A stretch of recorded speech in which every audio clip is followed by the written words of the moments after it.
नमस्कार, आदाब, सत श्री अकाल। स्वागत है आप सभी का मेरे चैनल पे। आज हम स्टडी करने जा रहे हैं क्लास 11th का ज्योग्राफी सब्जेक्ट का चैप्टर नंबर 2 का पार्ट 5। अब आप सोच रहे होंगे कि ये चैप्टर नंबर 2 तो कब से कंप्लीट ही नहीं हो रहा है ना। तो ये कितना लंबी क्लासेस चल रही हैं। तो देखिए, ज्योग्राफी जो है ना, ये हमारा एक ऐसा सब्जेक्ट है जहाँ पे केवल हम एक ही मेथड यानी कि एक्सप्लेनेशन मेथड का ही यूज़ नहीं कर सकते। यहाँ पे हमारा डेमोन्स्ट्रेशन मेथड भी यूज़ होता है, इलस्ट्रेशन मेथड भी यूज़ होगा, हमारा ब्लैक बोर्ड मेथड भी यूज़ होगा। ठीक है, तो ये सारे ही जो मेथड्स होते हैं हमारे इसमें यूज़ होते हैं। अब अगर मैंने यहाँ पे सिर्फ लिख दिया और सिर्फ इसको एक्सप्लेन कर दिया तो आप नहीं समझ पाओगे उस चीज़ को अच्छे से। जब आप समझोगे ही नहीं तो मेरे पढ़ाने का कोई फ़ायदा ही नहीं है। तो इसीलिए मैं एक मतलब थोड़ा शॉर्ट वीडियोस बना रही हूँ ताकि आप लोग एक ही चीज़ को मैं अच्छे से एक्सप्लेन कर रही हूँ ताकि आप लोग अच्छे से समझ सकें। ठीक है, तो अब क्या है कि आज जो है मैं पूरा कोशिश करूँगी कि ज़्यादा पार्ट इसमें कवर कर पाऊँ, और इसके बाद जो नेक्स्ट वीडियो होगा उसमें हम स्टडी करेंगे कि जो महाकल्प जो है हमारे एराज आए थे कि अलग अलग एरा में किस चीज़ का डेवलपमेंट हुआ, तो उसके बारे में स्टडी करेंगे। तब ये हमारा जो चैप्टर नंबर 2 जो इतने टाइम से चल रहा है तो ये कंप्लीट हो जाएगा। ठीक है, तो फिलहाल अभी तक हमने हाइपोथेसिस पढ़ी थी कि मैंने आपको बताया था कि जो हमारे अलग अलग ज्योग्राफर्स हैं तो उन्होंने अपनी अपनी हाइपोथेसिस दी थी, जिसमें उन्होंने बताया कि हमारे सौर मंडल के हमारे जो ग्रह हैं उनकी उत्पत्ति कैसे हुई थी, उनका निर्माण कैसे हुआ था। तो अभी तक हम सिर्फ परिकल्पनाओं के बारे में स्टडी कर रहे थे।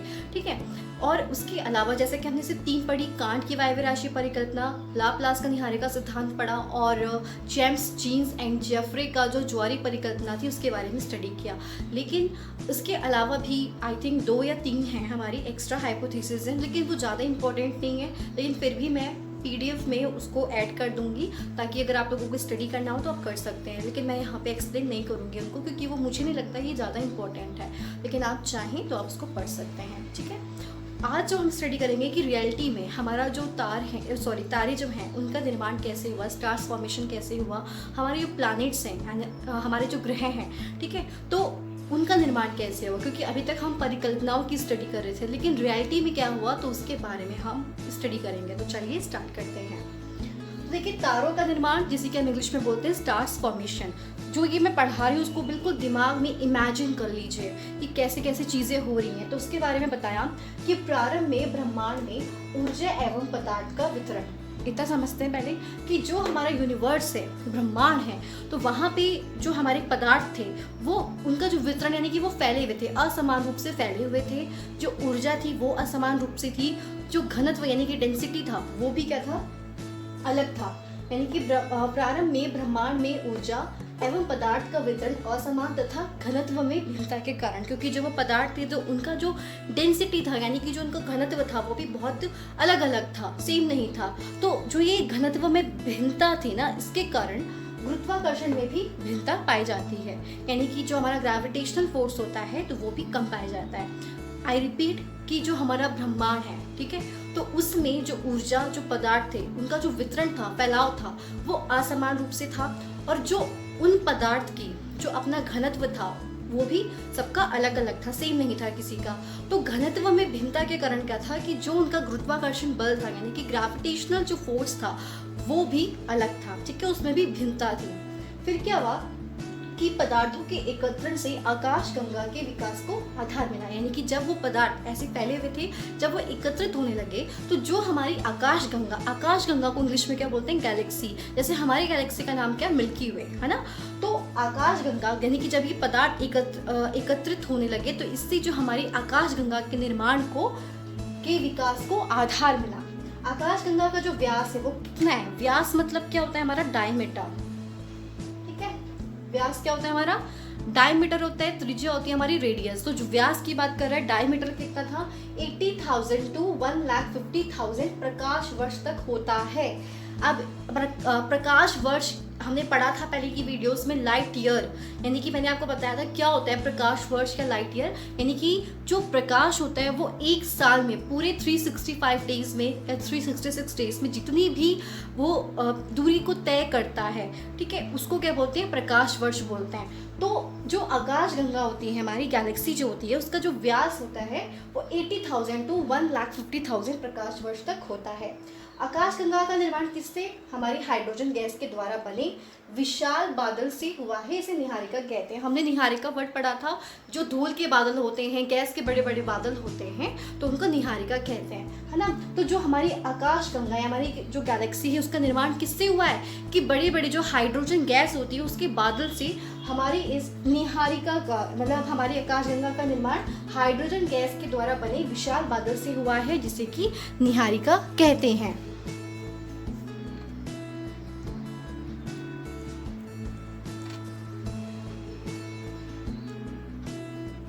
अब क्या हुआ कि मैंने जैसे कि अभी आपको ये बताया कि आकाशगंगा का जो निर्माण है वो हाइड्रोजन गैस के बने जो बड़े बड़े गैस के जो झुंड थे, है ना, तो उससे हुआ है, जिसे कि हम निहारिका कहते हैं। तो अब क्या हुआ कि जो निहारिका के विकास है, यानी कि जब निहारिका थी, नेबुला जिसे इंग्लिश में बोलते हैं, तो जैसे जैसे उसका विकास हुआ तो हमारे गैस के झुंड भी विकसित होने लगे। निहारिका का भी विकास हो रहा था और ऐसे ही गैस के झुंड भी विकसित होने लगे, और ये बढ़ते बढ़ते, यानी कि जो ये गैस के झुंड थे, ये बढ़ते बढ़ते घने गैसीय पिंड बन गए, और इन्हीं गैसीय पिंडों से तारों का निर्माण हुआ। और तारों का निर्माण जो हुआ है वो आज से लगभग 5.6 अरब वर्ष पूर्व हुआ है। आई रिपीट, मैंने आपको क्या बोला कि शुरुआत में ब्रह्मांड में हमारे यूनिवर्स में जो ऊर्जा है, हमारे जो पदार्थ हैं, उनका वितरण असमान था, उनका घनत्व भी अलग था। तो घनत्व यानी कि डेंसिटी, तो जो इनकी डेंसिटी थी इन पदार्थों की समान नहीं थी, असमान थी, जिसके कारण जो उनका गुरुत्वाकर्षण बल था, ग्रेविटेशनल फोर्स भी अलग था।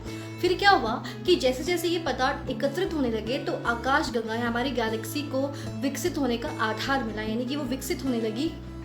और फिर इसके बाद जो मैंने बताया कि आकाशगंगा का जो व्यास होता है वो 80,000 to 1,50,000 प्रकाश वर्ष तक होता है।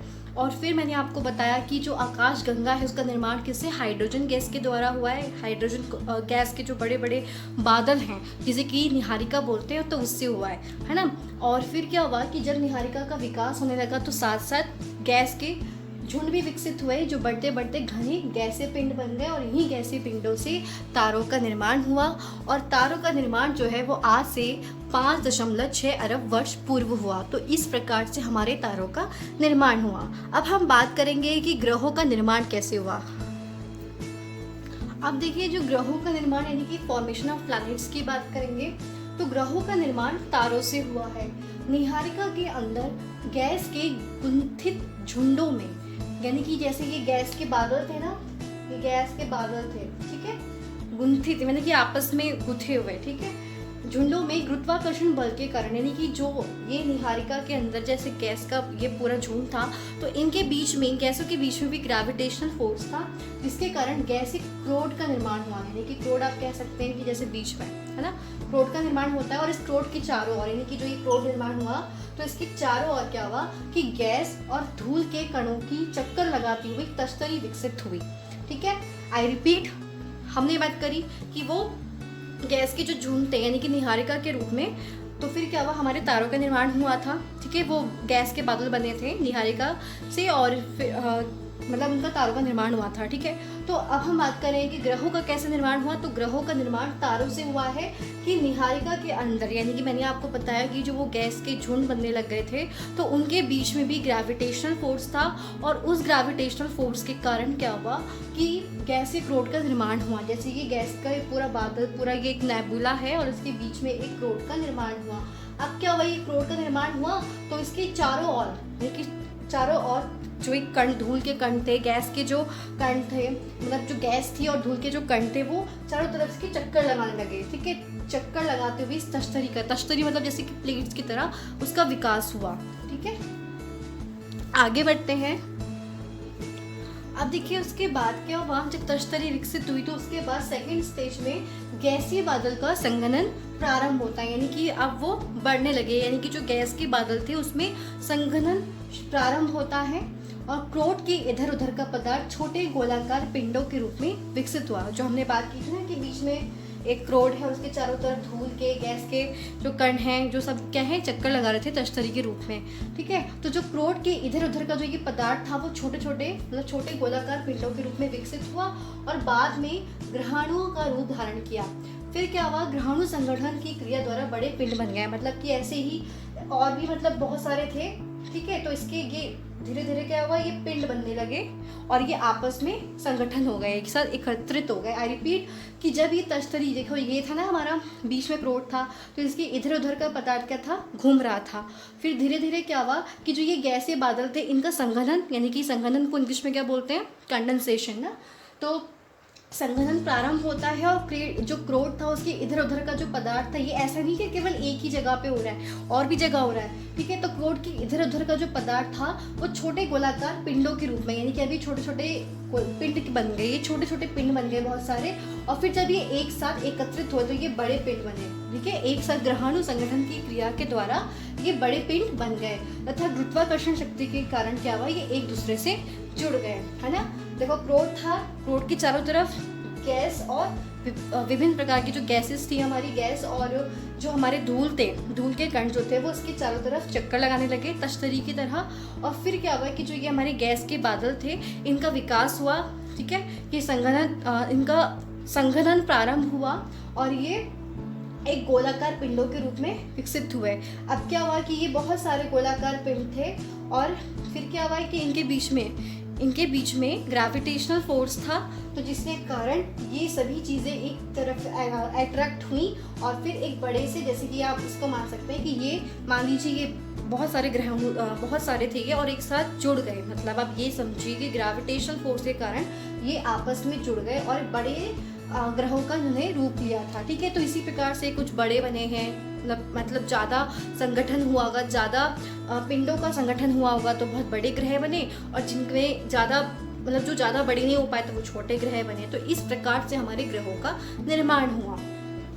अब ग्रहों का निर्माण कैसे हुआ, हम बात कर चुके हैं कि तारों से हुआ है, और जो क्रोट था उसके चारों तरफ गैस के बादल और धूल के कण इसके चारों तरफ घूमने लगे तश्तरी के रूप में, और फिर इनका जो गैस के बादल थे ये पिंडों के रूप में बाद में विकसित हुए। पहले इनका संघनन हुआ, ये विकसित होने लगे और ये ग्रहाणुओं का रूप लिया इन्होंने, और फिर ये अलग अलग जो हमारे ग्रहाणु थे ये संगठन की क्रिया हुई, इनके बीच में ग्रेविटेशनल फोर्स है जिससे एक दूसरे की तरफ अट्रैक्ट हुए और जुड़ के ये बड़े ग्रह बने, ठीक है। तो मतलब जो ज़्यादा जोड़े होंगे ग्रहाणु तो उनका आकार बड़ा था, जो कम जोड़े होंगे मतलब ज़्यादा ग्रहाणु नहीं जोड़े होंगे आपस में तो उनका साइज जो छोटा बना, ठीक है। तो इस प्रकार से हमारा जो प्लैनेट्स थे उनका निर्माण हुआ था।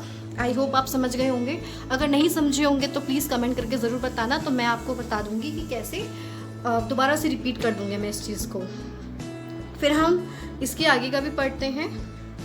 तो देखिए मैं आपको एक बार फिर से जितना भी हमने पढ़ा है ना उसको मैं दोबारा से रिपीट कर देती हूँ। मैंने बताया कि जो हमारा ब्रह्मांड था तो उसमें जो कण थे, ये बहुत सारे जो कण थे ये ब्रह्मांड में असमान रूप से वितरित थे, ये फैले हुए थे। इनकी जो एनर्जी थी, ऊर्जा थी, वो भी अलग थी, और साथ ही इनका जो घनत्व था, ठीक है, डेंसिटी थी, वो भी अलग था। तो इस कारण से इनके बीच का जो ग्रेविटेशनल फोर्स था वो भी अलग था, ठीक है। तो इस कारण क्या हुआ कि बाद में जब ये हमारे पदार्थ थे ये एकत्रित हुए, तो एकत्रण होने से क्या हुआ, जो हमारी आकाश गंगा, हमारी जो गैलेक्सी है, तो उसके विकास को आधार मिला। और मैंने आपको बताया जो हमारी आकाश गंगा है उसका जो व्यास होता है, डायमीटर होता है, वो 1,50,000 होता है, ठीक है, प्रकाश वर्ष तक होता है, मतलब इसका व्यास है, ठीक है, हमारी आकाश गंगा का। कि जो हमारी आकाश गंगा होती है तो उसका जो व्यास होता है वो लगभग कितना 80,000 to 1,50,000 प्रकाश वर्ष तक होता है, ठीक है। अब क्या हुआ कि जब ये एकत्रित हुआ तो आकाश गंगा का भी विकास हुआ, साथ ही तो जो ये हमारे जो गैस के झुंड थे ये बड़े बड़े विकसित होने लगे थे, इससे आकाश गंगा को बल मिला था आगे बढ़ने में, मतलब उसका विकास हुआ। और उसके बाद क्या हुआ कि जो हमारी निहारिका थी तो ये बढ़ने लगे, ठीक है। फिर उसके बाद क्या हुआ, गैस के बहुत सारे झुंड विकसित हुए और फिर इन्हीं से हमारे तारों का निर्माण हुआ। मैं दोबारा से एक बार समझा देती हूँ कि जो हमारा ब्रह्मांड था इसमें जो पदार्थ थे वो ऐसे ही फैले हुए थे, उनका जो घनत्व था वो अलग था, उनका ग्रेविटेशनल फोर्स जो था वो अलग था, इस कारण से, ठीक है। फिर उसके बाद क्या हुआ कि वो आपस में जुड़े और इससे हमारी आकाशगंगा, मतलब उसका विकास हुआ आकाशगंगा का। जैसे जैसे आकाशगंगा का विकास हुआ तो गैस के झुंड भी विकसित हुए, गैस के झुंड विकसित होने लगे तो फिर इन्हीं गैस के झुंड आपस में मतलब कि इनका विकास हुआ इन झुंड का, और इन्हीं से हमारे तारों का निर्माण हुआ। अब जो ये निहारिका की हम बात करें, ये गैस की झुंड मैंने आपको बताया निहारिका कहते हैं, तो इसके बीच में जो इनकी गैसेस थी, तो इन गैसेस के बीच में क्या था, ग्रेविटेशनल फोर्स था, जिसके कारण इनके बीच में क्रोट का निर्माण हुआ। और फिर समय के साथ इस क्रोट के चारों तरफ क्या हुआ कि धूल के कण जो थे, गैस थी, इसके चारों तरफ चक्कर लगाने लगी तश्तरी नुमा। और कुछ समय के बाद जो ये गैस की झुंड थे, इनका संघनन प्रारंभ हुआ। संघनन के बाद क्या हुआ था, संघनन के बाद संघनन होने लगा और फिर उसके बाद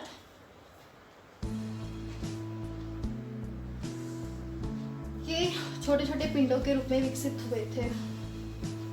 ठीक है, जब इनका संघनन प्रारंभ हुआ तो फिर ये छोटे छोटे ऐसे बहुत सारे पिंड बन गए और इन पिंडों के बीच में भी क्या था, ग्रेविटेशनल फोर्स था। तो इसी कारण जितनी ज़्यादा ये हमारे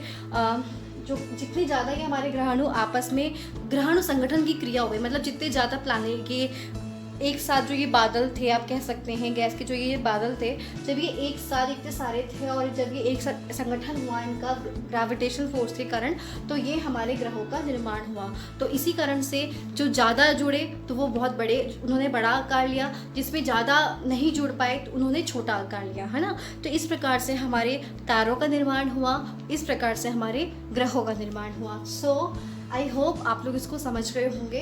और अगर आप लोगों को अभी भी कोई कन्फ्यूज़न है तो आप कमेंट करके ज़रूर बताना, और मैं आप लोगों के लिए एक बार फिर से वीडियो बनाऊंगी जिसमें मैं इसी चीज़ को दोबारा से और अच्छे से एक्सप्लेन कर दूंगी।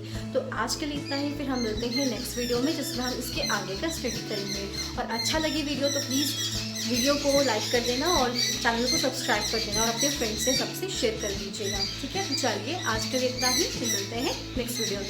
तब तक के लिए धन्यवाद।